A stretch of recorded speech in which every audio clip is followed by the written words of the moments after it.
It's great to see some of you here again for another talk in our Gen AI seminar series. Today's speaker is Dr. Richard Whittle.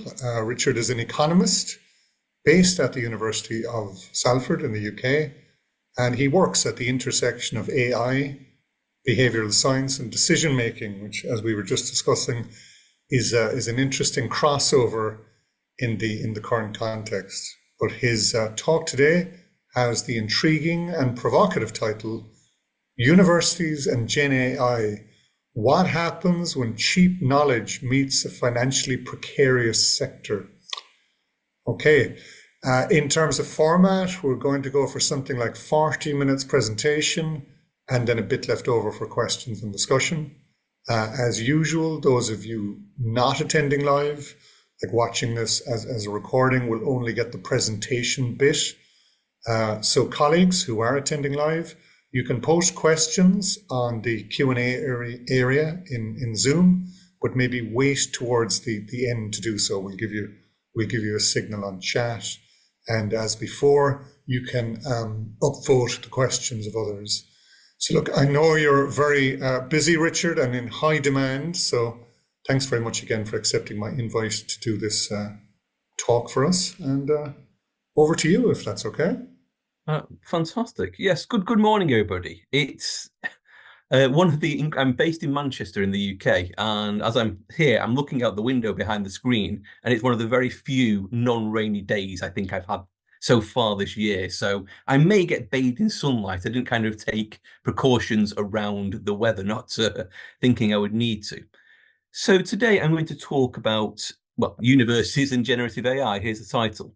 And looking really at what happens when this incredibly rapid new technology hits UK universities. I'm looking at UK universities because, as you can see, I've described here a financially precarious sector. I think some of the lessons are universal, but unfortunately some of the real financial problems are located within the UK university sector. So hi, thanks already for the introduction, but I'm Richard Whittle. I've got two areas of research interest. I research AI and human behavior, specifically looking at the potential for behavioral persuasion and manipulation built into large language models. Before that, algorithms. I have been working in AI before ChatGPT, which makes me quite rare, I think. And before ChatGPT, I used machine learning models to try to understand online communities, particularly online financial communities as well. I do quite a lot of research into institutional AI preparedness. That's in conjunction with University College London, and I work to support universities and local authorities and regional government in trying to understand and use generative AI and AI technologies.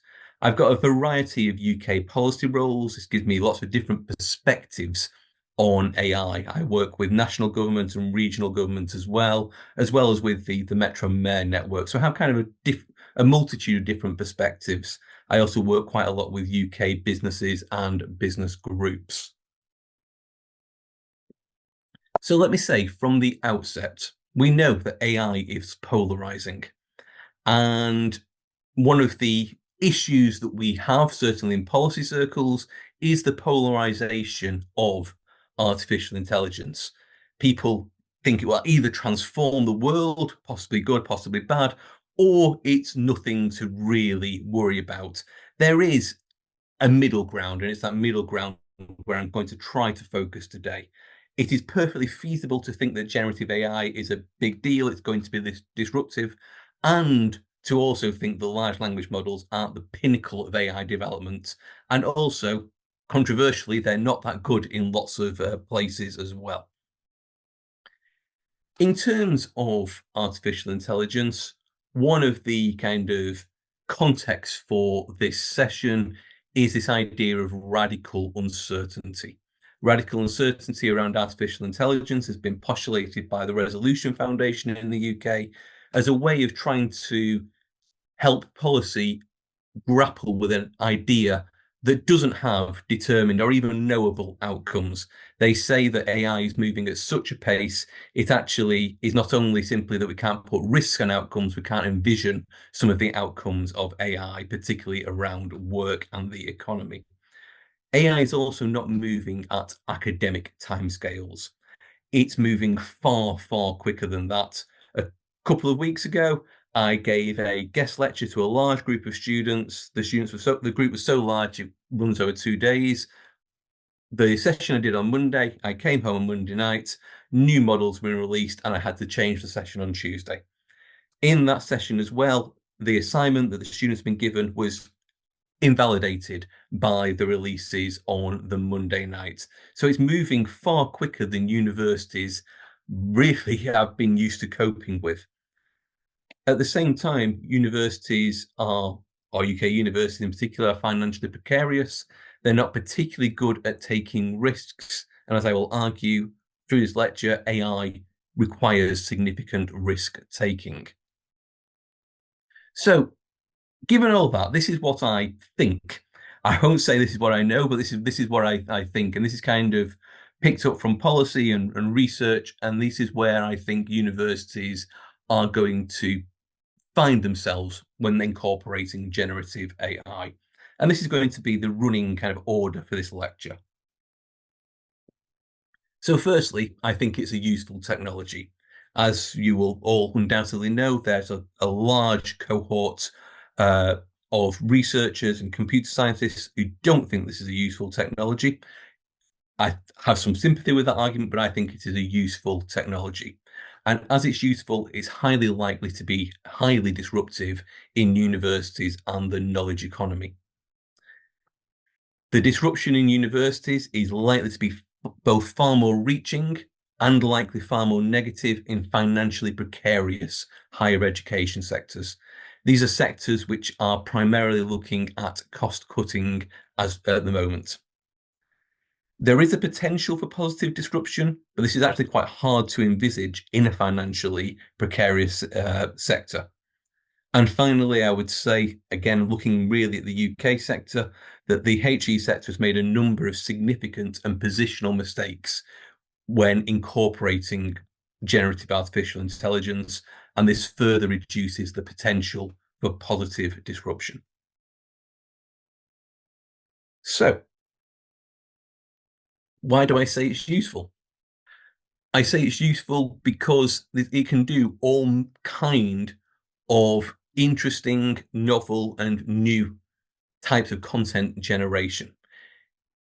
In terms of simple content generation, literally saying, can you create me a paragraph or an essay or a report, something like that for me has its place. It's a time-saving tool. I think there are lots of big questions about agency and ownership that we need to address, but with guardrails in place, these tools can be useful in a variety of settings. And this is where I turn simple content generation. That really simple thing of, can you make me an exec summary? Can you summarize this document for me? It gives you a output that is useful for you at a particular time. I want to talk really about what I term advanced content generation, or actually using the functionality and the mechanisms of generative AI in teaching and research. I think this is far more valuable and actually where the real positive scenario lies when talking about generative AI and higher education. I say it's valuable. I will caveat this right at the beginning with saying this is actually a much more expensive route through. So if we think back to that earlier discussion about financially precarious sectors, we can see why I think it potentially is unlikely that this is going to talk about wholesale adoption. So let me show you an example from my research and now my teaching. I am a behavioural scientist, so I work with AI to try and understand human behaviour and understand how AI impacts human behaviour. One of the things I'm particularly interested in is deceptive design and digital behavioural insights. So deceptive design is defined quite simply as tricks used in websites and apps that make you do something you didn't mean to, like buying or signing up for something. In the literature, I define it as a design strategy to influence decision makers in an online space to choose options they will find undesirable or suboptimal. What does this mean? Well, in this research paper here, Mills and Whittle 2023, we developed some deceptive design templates to better understand how these things work. And this is one of them. This was a simple template that we use in teaching, and we use this to see if, at the time, GPT-4 Vision could identify simple elements of deceptive design. So could it look at this template and could it pick out all the elements of deceptive design which we built in? Could we pick up a limited time offer but no end date? This is what's called scarcity deceptive design. Could it pick up this idea of signing up to encourage data sharing, a bait and switch model? Did it notice that the add to basket button is slightly in the wrong place, meaning it's more likely to be accidentally clicked? Did it notice the discrete small print with the bad terms or the visual crossed out to encourage people to buy? Well, actually, yes, it did. It noticed all of these things, and it noticed them very, very well. We built in 6, it picked out 5. The reason it picked out 5 is because it merged the deceptive design patterns of scarcity and urgency. But believe me, so does every one of my master's students when they are doing this kind of work. We asked it if it could look at something called confirm shaming, where if you don't want the great 20% discount, you've got to click this button that says, no thanks, I guess I don't want to save. Can it identify the deceptive designs built in here? And again, it did very, very well. Likewise, it noticed that if we were telling the world that we got the best sweater, that there was pushes towards kind of social media, that kind of thing. It picked up these elements of deceptive design very, very well in these caricatures or templates of deceptive design. Luckily, in the real world, there exists a whole community of people who identify deceptive design and take a screenshot and write down why it is deceptive design. So in this case, we saw that the human assessed this as a hidden cost where fees are not disclosed up front. The AI came to the same thing. In the paper, you'll see we do this many, many times to get a good feeling of how the AI responds to deceptive design.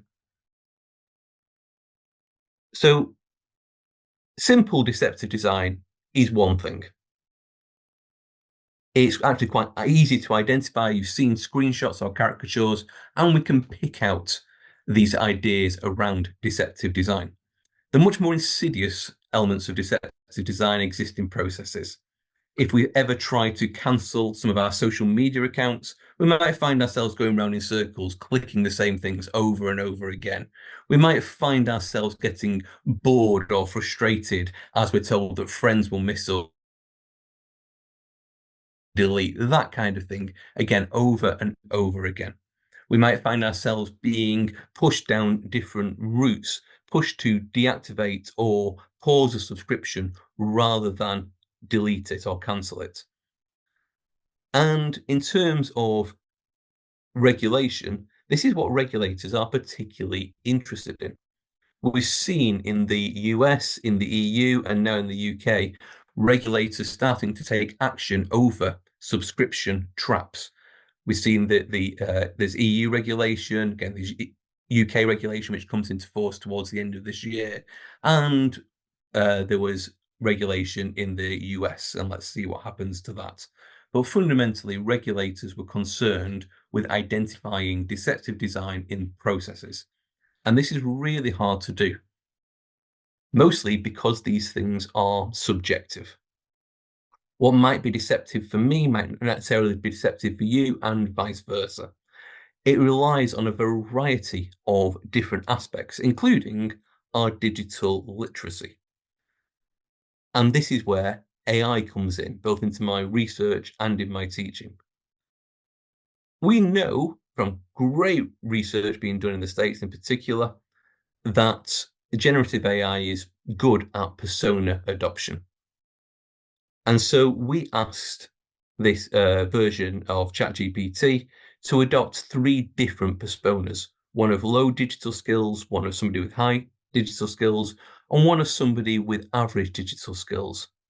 We then asked the AI, under the guise of each of these personas, to create and then permanently delete a Facebook account. So when we go to Facebook, this is the first thing we see if we're on a clean browser. We see allow the use of cookies by Facebook on this browser. We will also note from our quick glance through Deceptive design that the allow all cookies button is more prominently highlighted than the decline cookies button.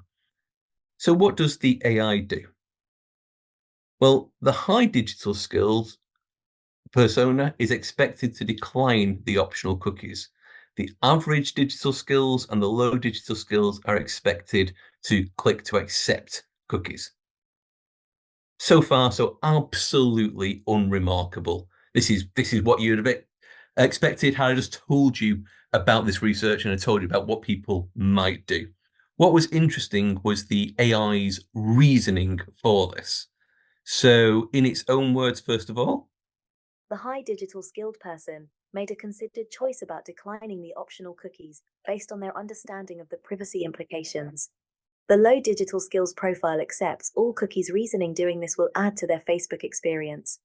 The average digital skills profile quickly accepts all cookies, as they have seen this lots of times before and have got used to accepting without really thinking about it.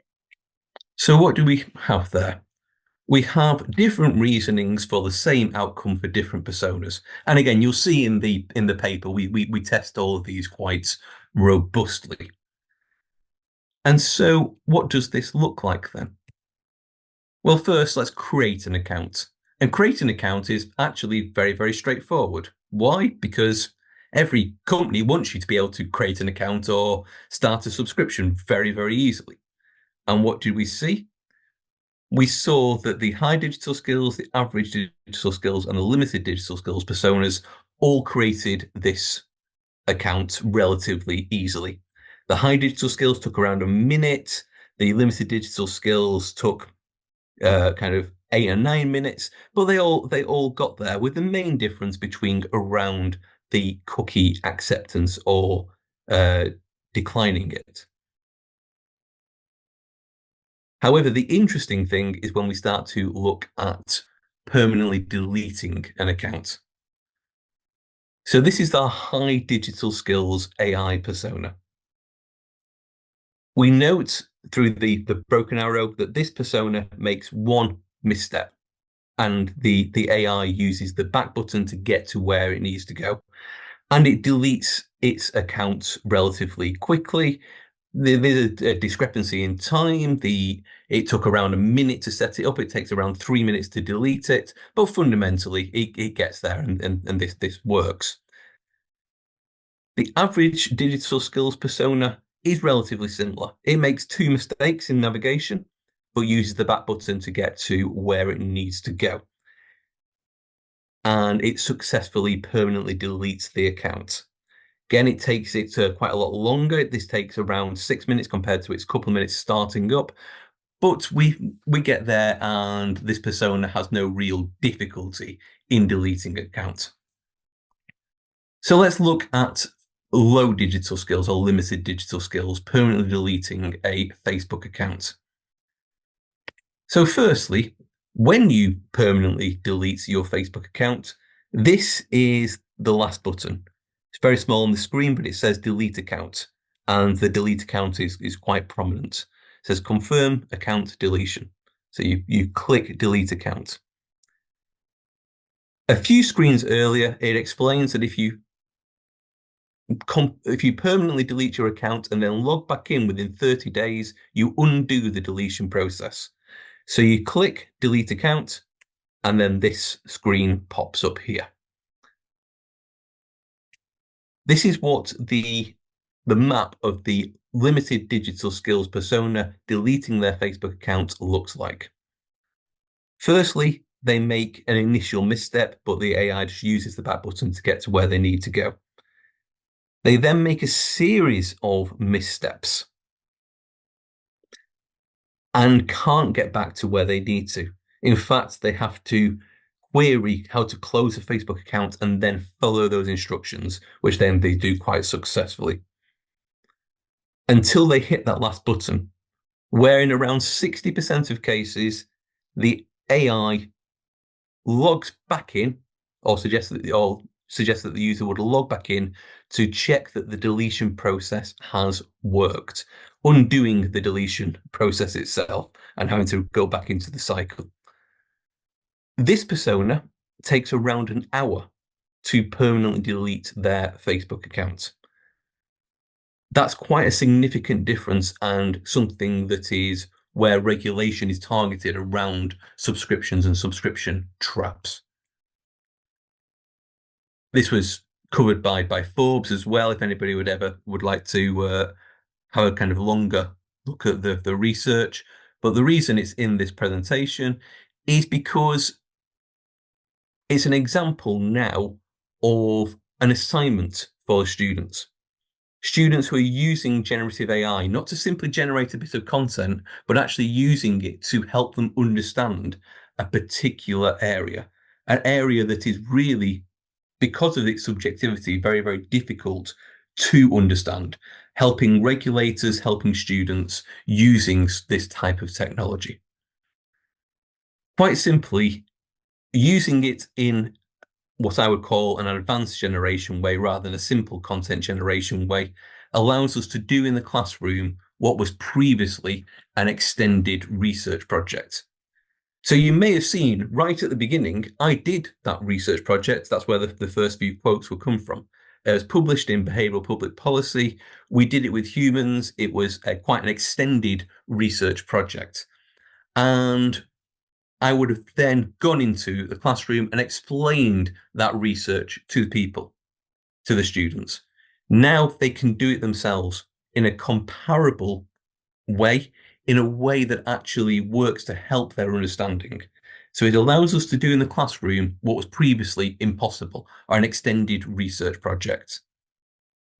However, if used well, generative AI will likely increase the cost of effective teaching and likely increase the cost of research, as we are complementing and adding on new processes, new technologies, new types of understanding.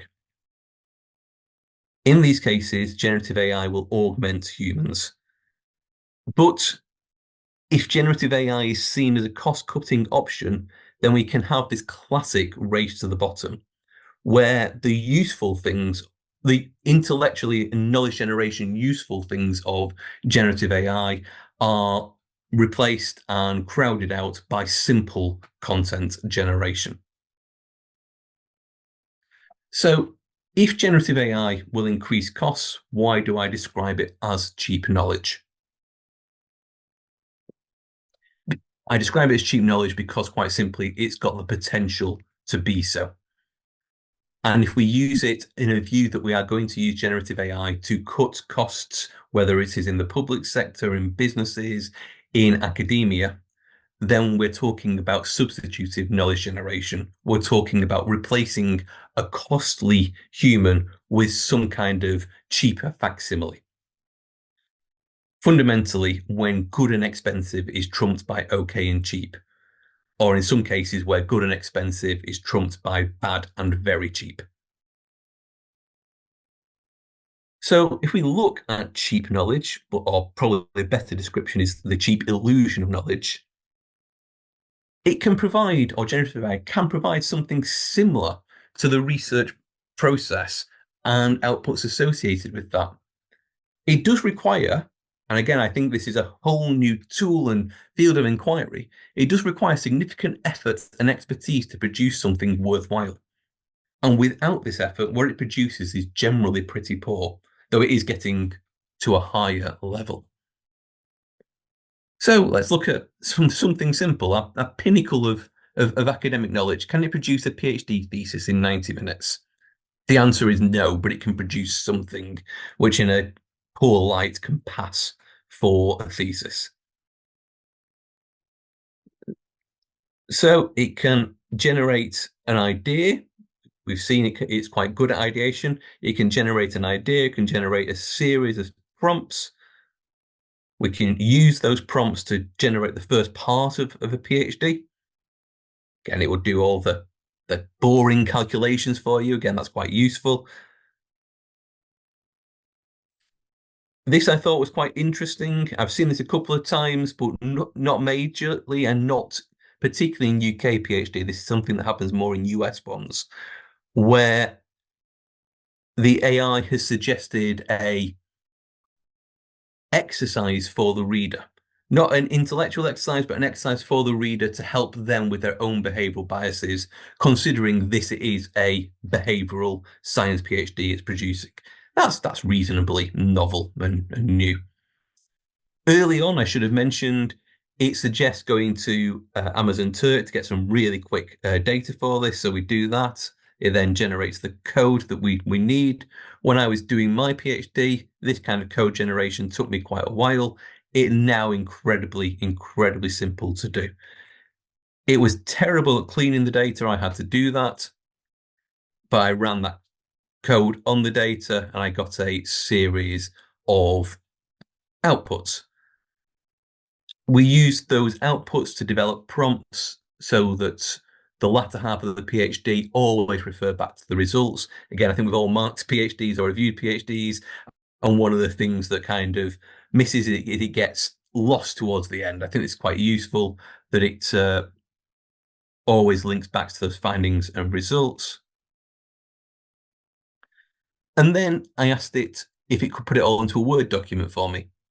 And as we know, it didn't like doing that. Particularly, it didn't like doing that because this was quite an early version. It seemed to have a view that it shouldn't quite be formulating a PhD. One of the things that I was worried about, and I'll explain later, is this push now from, say, OpenAI for PhD level knowledge. We'll see deep research as being described as a PhD in your pocket. At the time, it didn't quite like that, so I just asked it to put it all into a Word document and remove my bits, my prompts from it, which it did. I then put it through a variety of different GenAI tools quite a few times. You'll see 3 here because I got bored. There's about 80, 90 different prompts. And then it came to something that I said, in a poor light, looks like a PhD. It's certainly 55,000 words. It's got an okay data source in it, certainly a new data source. We used Amazon Turk, a couple of decent tests, some well thought out results. And this is not a PhD, it's not a good PhD, but it's certainly something. For me, it requires far more effort to get a good mark with generative AI on a traditional assignment than just simply doing it. If you haven't already, we've all got standard essay questions.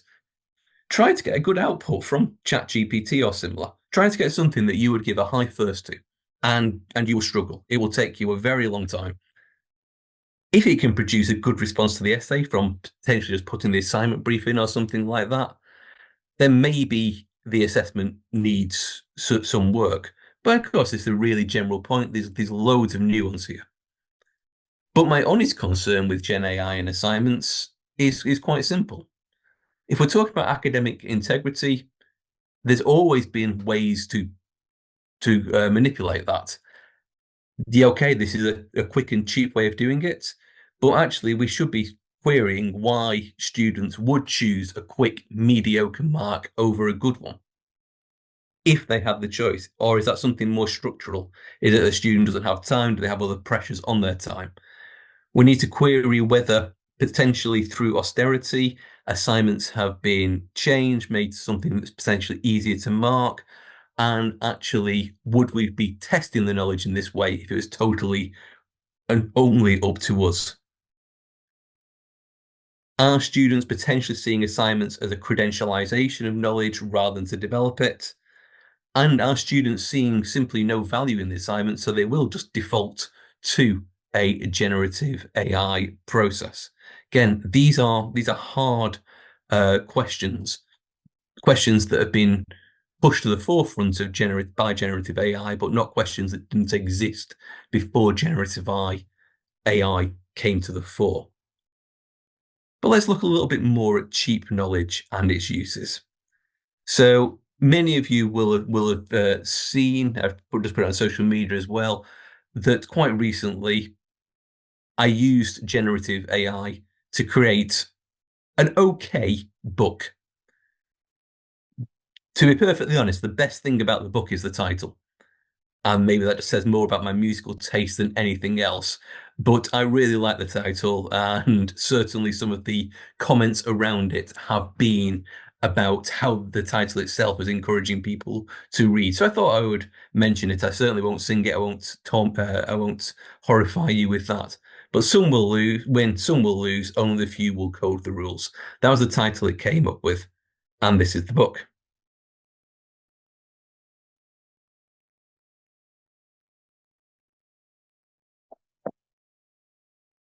In this case, you'll see we've moved on from the clunky PhD type.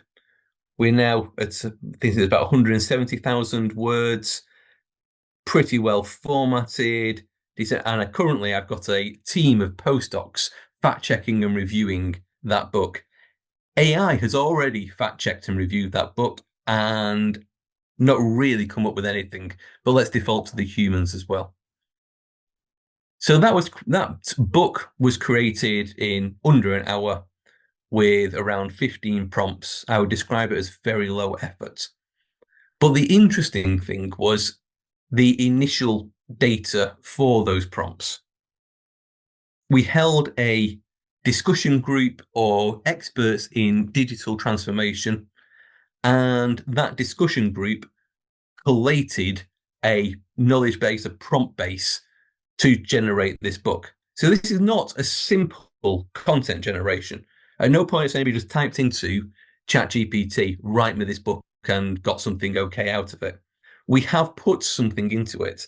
This is more than a simple content generation, but I don't quite know what this is because there is some process to it. There is some expertise in it. Of course, we'll be waiting for the kind of fact checking and the reviewer reports to come back as well. But there is more process to this. One of the reasons I describe it as cheap knowledge, again, is because I've recently, as I said, I put it on social media. I've had a university contact me to talk about how this type of knowledge tool can be incorporated into exec education, replacing costly textbooks, that kind of thing. So I don't know the answer here. I don't know whether I should be decrying this as just artificial synthetic knowledge, which is just a synthesis, whether it is a new type of product because it is the culmination of many experts designing prompts into this type of tool, or if again it is just a poor facsimile of something which will be closer to a good qualitative research project. I don't have the answers. But what I will say is that in the UK, it's commonly described that universities are in financial crisis. And we're seeing urgent and rapid cost cutting. We're seeing numerous redundancy rounds, other types of cost cutting, particularly around research time, around student experience as well, that kind of thing. In fact, the latest financial report from the Office of Students suggests by the end of this year, 72% of English universities will be in deficit. And it's into this mix that we're throwing generative AI. So my concern is not that generative AI can't be useful, it can't be productive, it can't add to knowledge and experience. My concern is that the constraints or the economic constraints in the sector to which we are putting in generative AI defaults generative AI to simply being used as a cost-cutting tool. Is it being seen as a panacea for public expenditure? Undoubtedly, there will be sensible and obvious costs that AI can address, but it's not plug and play. There's significant costs in its incorporation itself, and wholesale cost cutting with AI without reducing quality may be unlikely. I'm running out of time, so I won't spend too long on this, but suffice to say, for me, one of the initial mistakes is defining this as artificial intelligence. The term artificial intelligence itself has a variety of different perspectives and emotions and nuances. This is much more akin to something like advanced data analytics, and that term in itself generates some fear in some people, but also it cuts through a lot of the fear and misconception around AI. For instance, one of the things we've seen in the UK is AI policy being made assuming or on the basis that this type of artificial intelligence is the narrow domain-focused artificial intelligence of traditional study, rather than it being something more akin to a mass market type of product and that type of technological disruption. I would also say there's no real joined-up response or rollout. There's a lot of rumor, there's a lot of panic, there's a lot of fear around AI, particularly given the current issues within the UK HE sector. So I've got a couple of minutes left, so let's talk about where to from here. For me, generative AI is at the point of practicality in higher education. It means this has got a use and a value. If we were using these type of algorithms, say in 2020, I did a research project with these, and the output you got was actually not particularly related to the prompts that you put in. Now, most generative AI tools will give you a relatively superficially sophisticated answer that's relevant to the prompt that you put in. You ask it about economic history, it will tell you about economic history. You ask it about behavioural science, it will tell you about behavioural science. But the future is still radically uncertain. We're not closer to trying to understand where the end point is. I personally think there is some slowdown in LLM progression, which may give a bit of breathing space here, but how this will intertwine with work, skills, and education and the wider knowledge economy is still totally uncertain. Navigating uncertainty creates risk. We can either not navigate against uncertainty and simply try to defend against it, whether it's talking about academic integrity or AI literacy or anything along those lines, or we can try to harness and navigate the uncertainty to work out how AI works in our particular areas and domains. But doing that creates risk. We might get it wrong. And I would argue that institutions are not financially able to bear additional risk. As such, there is a preference to defend against rather than harness AI. If an institution harnesses risk, it must be able to fail in that particular area. And we don't have the financial room for failure at the moment. So very quickly, I'll talk about this resilience trap. The reward of AI is very, very high. This high reward, it will not be realized with a low risk strategy. Resilience is good. Low risk strategies are good, but it is not and nowhere near enough. We've got to reduce uncertainty and take appropriate risk appropriate to the reward. And this is my last point because I think it's very important and I think it underscores everything that we've been talking about. We can look at generative AI models as something that we call a bait and switch. This is where we use a very, very low price to trick customers into an initial purchase, potentially develop dependency, and then up the price. So user subscription models cover only a fraction of the true price. This is the true price of inputs and outputs of the models that we use. And those queries that we're all throwing in actually have a significant dollar price to them. So what is the future cost of short-term AI cost cutting in universities? I don't know, but I will leave it at that point and say thank you very much. And so please follow me on LinkedIn if you don't. Okay, thank you so much, Richard, for such a fascinating and provoking talk there. Really interesting, and I think for many of us, very novel perspective on things. Some really fascinating use cases there for generative AI and arguments for and against, I guess, different ways to respond to the opportunities and challenges of generative AI as it's developing. And I think a lot of great takeaways there, especially around the contexts in which all of this is happening.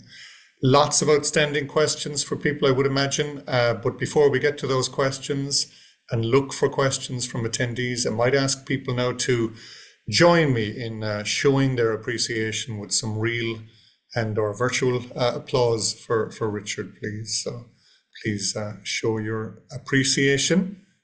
Okay, thanks very much. I can see lots of clapping hands there and some comments there as well in the chat area. Okay, excellent. Thanks, everyone. So this is where we say goodbye to those watching the recording. Thank you for watching. Thanks to everyone for coming along, really, and for all those questions and comments. And I can see people are offering their thanks again there in the chat area. That's great, Richard. Thanks so much. I'll be in contact again. Mind yourself. Superb. Thank you so much. Thanks, everybody. Thank you.